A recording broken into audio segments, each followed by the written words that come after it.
नमस्कार दोस्तों, कैसे हैं आप सब। आप सभी का स्वागत है आपके अपने YouTube चैनल पर। और आज की हमारी कहानी शुरू करने से पहले जो भी चैनल पर पहली बार आए हैं या जिसने भी अभी तक चैनल को सब्सक्राइब नहीं किया है तो जल्दी से जाकर चैनल को सब्सक्राइब करें और घंटी का बटन दबाकर ऑल का आइकन जरूर प्रेस कर लें ताकि हमारी कहानियों की नोटिफिकेशन आप तक सबसे पहले पहुँचती रहे और आप हमारी कहानियों का आनंद उठाते रहें।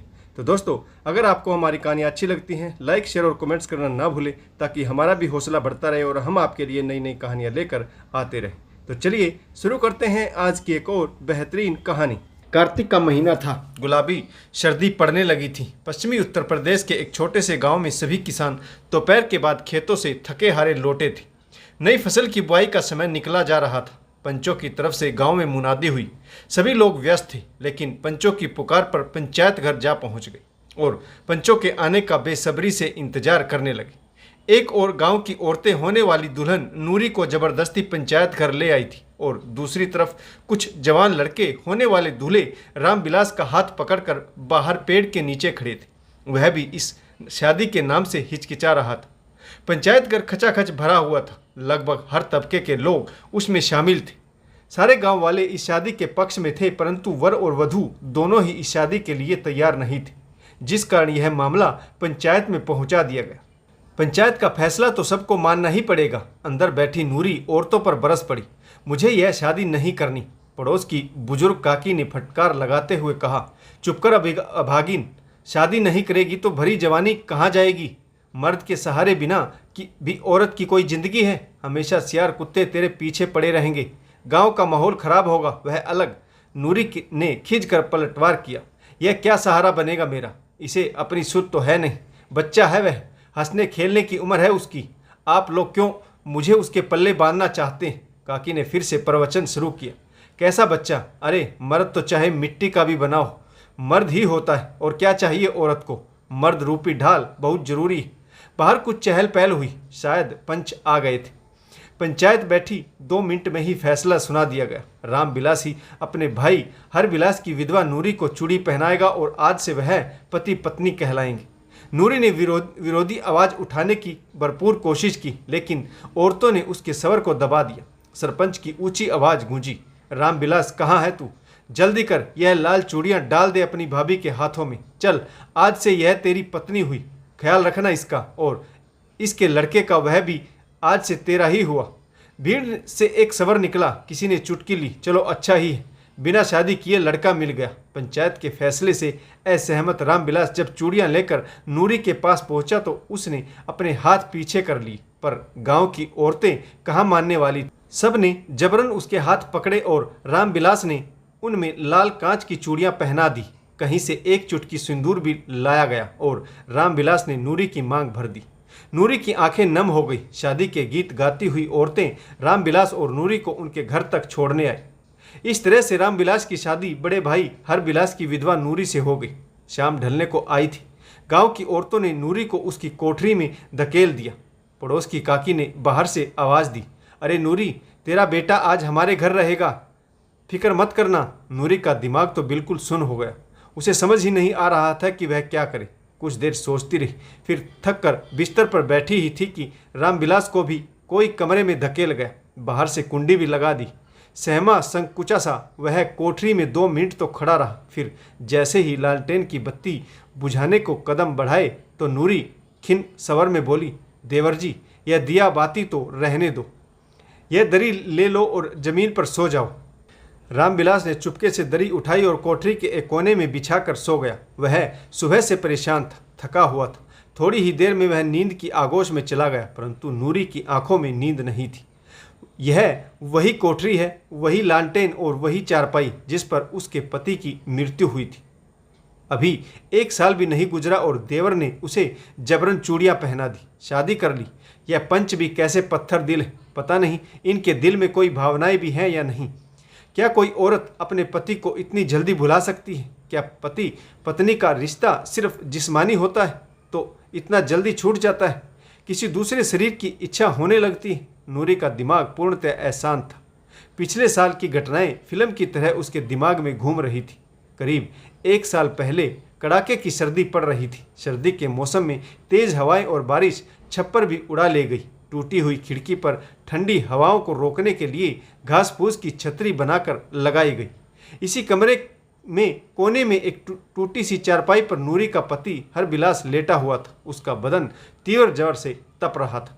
पुरानी मैली सी रजाई में वह कैसे सिमट रहा था, परंतु ठंड है कि मिटने का नाम ही नहीं ले रही थी। नूरी चारपाई के पास जमीन पर बैठी थी। पति के माथे पर ठंडे पानी की पट्टियां रखकर बुखार कम करने की भरपूर कोशिश कर रही थी। तभी उसे पता चला कि देवर रामबिलास को भी बुखार है। वह दूसरी कोठरी में लेटा हुआ था। हरबिलास बोला, नूरी, गांव में महामारी फैली, पता नहीं कितने लोग और मरेंगे। नूरी बोली, आप चिंता मत करिए, आप ठीक हो जाओगे। वह बोला, मुझे नहीं लगता मैं ठीक हो पाऊंगा। इस महामारी का कोई इलाज नहीं। रामू काका कह रहे थे कि कल सरकारी अस्पताल में बड़े डॉक्टर साहब आएंगे। हरबिलास नाउम्मीद नजरों से बुदबुदाया, डॉक्टर भी कुछ नहीं कर पाएगा। बड़े बड़े लोग भी मर गए हैं, फिर हम गरीबों का क्या। तभी पास के मकान से हृदय विदारक विलाप की चीखें सुनाई पड़ी। नूरी की आंखें नम हो गई। शायद बाबूलाल भी हमें छोड़ गया। हरबिलास ने टूटती आवाज में कहा, अब मेरी बारी। शुभ शुभ बोलो, आपको कुछ नहीं होगा।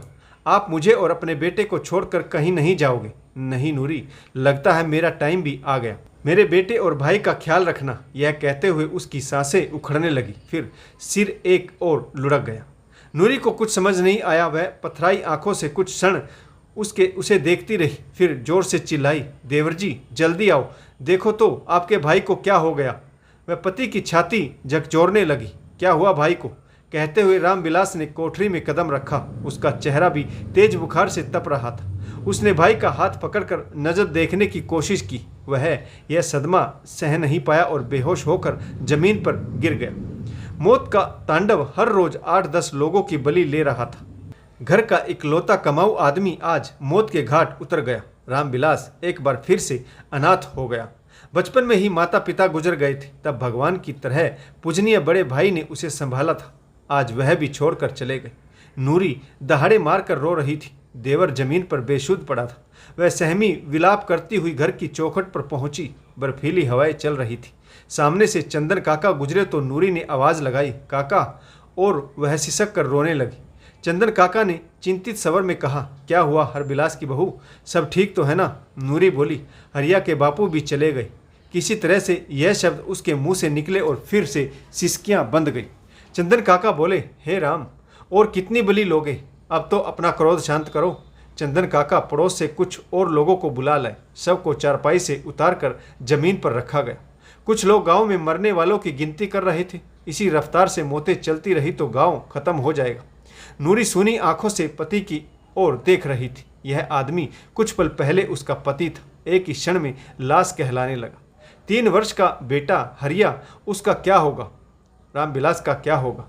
वह तो अपने भाई के बिना एक पल भी नहीं रह सकता। उसे भी बहुत तेज बुखार है। सुबह हुई तो नूरी के पति का अंतिम संस्कार हो गया।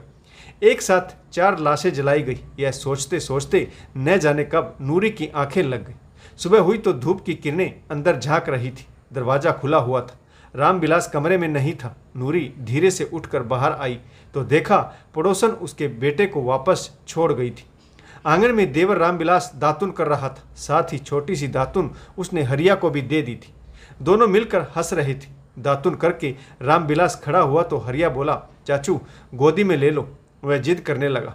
रामबिलास ने उसे गोद में उठा लिया। नूरी से नजरें टकराई तो रामबिलास बोला, उठ गई भाभी? अच्छा, अब रोटी बना दो, खेत पर जा रहा हूँ। बुआई का समय निकलता जा रहा है, खेती भी शुरू करनी है। और हाँ, हरिया की रोटी भी बना देना, इसे भी मैं अपने साथ ले जाऊँगा। रास्ते में स्कूल में छोड़ दूंगा।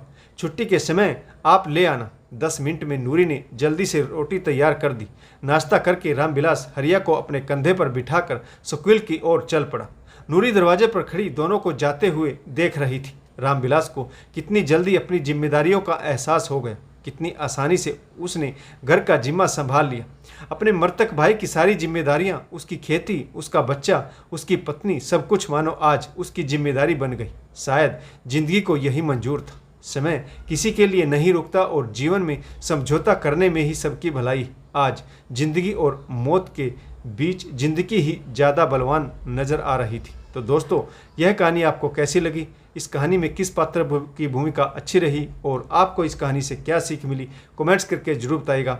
आशा करता हूँ कहानी आपको जरूर पसंद आई होगी। कहानी पसंद आए तो लाइक शेयर और कमेंट्स जरूर करें। तो कहानी पढ़ने के लिए आप सभी का बहुत बहुत धन्यवाद। जय हिंद, वंदे मातरम, भारत माता की जय, जय जवान और जय किसान।